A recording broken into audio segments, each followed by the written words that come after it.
حدیث نمبر 606 عن ابی سعید الخدری رضی اللہ عنہ قال قال رسول اللہ صلی اللہ علیہ وآلہ وسلم ما مجادلة احدکم فی الحق یکون له فی الدنیا باشد مجادلة من المؤمنین لربهم فی اخوانهم الذین ادخلوا النار۔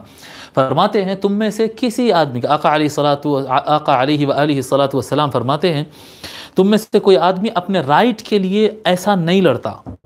اب میرا رائٹ ہے، یہ میرا حق ہے، میری پراپرٹی ہے، میں اپنی چیز کے لیے فائٹ کروں گا۔ آپ اپنی چیز کے لیے اتنا فائٹ نہیں کرتے، تم میں سے کوئی آدمی بھی اتنا فائٹ نہیں کرتا جتنا ایمان والے اور اللہ والے بندے قیامت کے دن اللہ تعالیٰ سے تکرار کریں گے، حجت کریں گے، اللہ تعالیٰ سے حجت کریں گے، اللہ تعالیٰ سے تکرار کریں گے۔ ایمان والے کیا بول کر جی؟ وہ تکرار کریں گے اپنے ان بھائیوں کے لیے جو جہنم میں ڈال دیے جا رہے ہیں۔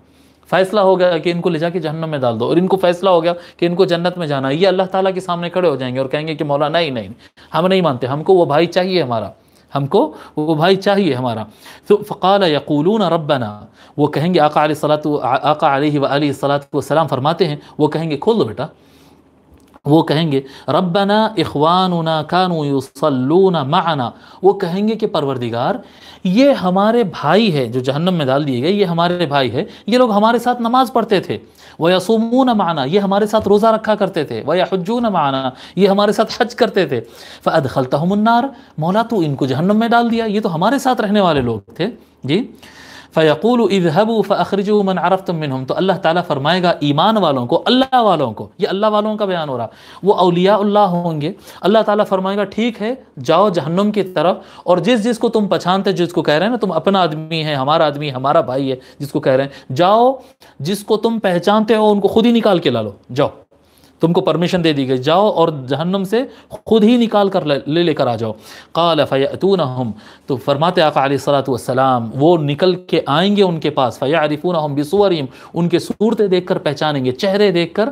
اللہ والے جو ہے اپنے بھائیوں کو، جو اپنے ساتھ رہنے والوں کو جو جہنم میں ڈال دیا گیا، ان کو چہروں سے پہچانیں گے۔ فَمِنْهُمْ مَنْ أَخَذَتْهُ النَّارُ إِلَىٰ أَنصَافِ سَاقَيْهِ، ان میں سے کئی ایسے لوگ ہوں گے جن کے آدھے پنڈلیوں تک، آدھے پاؤں ان کے جہنم میں جل گئے تھے، یعنی ڈال دیے گئے تھے، اتنا اندر چلے گئے تھے وہ۔ وَمِنْهُمْ مَنْ أَخَذَتْهُ إِلَىٰ كَعْبَيْهِ، اور کتنے ایسے جن کے ٹخنوں تک، وہ تلوے کے ایڑی کے اوپر جو ہڈی ہوتی ہے نا اس کو ٹخنا کہتے ہیں، وہ ٹخنے تک جو ہے ان کو جہنم کی آگ لگ چکی تھی۔ فَيُخْرِجُونَهُمْ، یہ اللہ والے ان کو دوزخ میں سے پکڑ کے خود نکالیں گے، یہ خود جائیں گے اور پکڑ کے ان کو نکالیں گے باہر۔ فَيَقُولُونَ ربنا قد اخرجنا من امرتنا، وہ ان کو نکالیں گے اور پھر اللہ کے پاس جا کر کہیں گے کہ مولا رب عز و جل جو ہے آپ جو ہم کو حکم دیے تھے، ہم اپنے لوگوں کو نکال کے لا لیے، یہ ہمارے لوگ ہیں، ہم نکال کے لا لیے۔ وَيَقُولُونَ قَالَ وَيَقُولُ، پھر اللہ تبارک و تعالیٰ فرمائے گا اخرجوا من کان فی قلبہ وزن دینار من الایمان، اللہ تعالیٰ اپنے خاص بندوں سے فرمائے گا کہ ان کو بھی نکالو جن کے دل میں ایک دینار، ایک سکے کے برابر جن کے دل میں ایمان ہے، ان کو بھی نکال کر لے کے آؤ۔ ثم قال، پھر فرمایا من کان فی قلبہ وزن نصف دینار، جس کے دل میں آدھے سکے کے اتنا ایمان ہے، تھوڑا سا ایمان ہے، ان کو بھی جہنم سے نکال کر لاؤ۔ حتی یقول من کان فی قلبہ وزن ذرۃ، یہاں تک کہ اللہ تعالیٰ فرمائے گا جاؤ ان کو بھی لے کر آؤ جن کے دلوں کے اندر ذرہ برابر بھی ایمان ہے، ذرہ برابر بھی جن کے دل میں ایمان ہے، ان کو بھی نکال کر لاؤ۔